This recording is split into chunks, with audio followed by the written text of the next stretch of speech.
Welcome to the big studio. Currently I'm inside the control room, and right on the other side of that glass right there is the live room where we generally record our performers. In larger studios we generally have isolation booths that allow us to use different techniques to control sound in the ways that we want. Mostly we're going to be focused right here in the control room and learning about the guts or the gear that's associated with the larger studio. So let's begin with the speakers. We have two sets of monitors here, and generally we find 2 or 3 pairs of monitors in a larger studio. The goal with that being is that we can compare different qualities of sound to shape that for a larger broadcast audience. We have a couple M audios, some Dyne audios here. Really the goal is to have a couple different ones. They don't have to be the best or the worst. It's just several different ranges of quality. At the center of your studio, or in a larger studio, is generally a console. This console is where all the routing happens, whether or not you're going to choose to add EQ. You can control your mic pre's, the levels of input, and the levels of output. And all of that really is trying to get right over here to our computer. The computer is essentially replaced the recording device and has become the recording device in the modern studio. You don't need a desktop, you don't need a laptop, you just need a computer that works for you.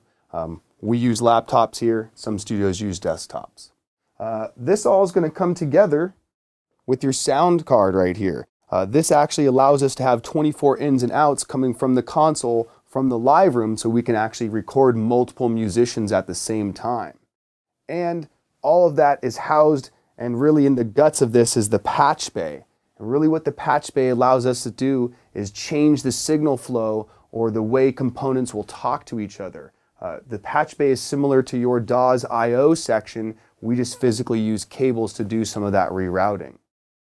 When we're doing all of this routing, all of that is being done right here through the mic tie lines, and this wall box connects the live performance room and the other isolation booths here in the studio to our console, our patch bay, and our sound card. We can pipeline information back and forth to meet our needs for what's being recorded or manipulated for the day. Most of this will be controlled with an external monitoring situation. We have a nice monitor station here that allows us to switch between those different speakers, so we don't have to ever adjust our master fader here on the console. And remember, all of this keeps getting pipelined back to your computer, and that computer is spitting the information out into the monitors for you to hear. We have some external pieces of gear here. We have an Avalon channel strip here, widely used on vocals, bass, instrumentation, good overall channel strip in general. And above that we have a rack of compressors. In larger studios you'll find some choice pieces of external gear to help during the actual recording process.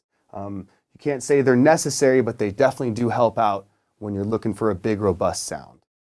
That's the main guts of a studio and some of the components that you'll see in a larger situation. We're going to slowly shape that and kind of pare it down as the things that you will need for the future and how to build your studio to best suit your needs.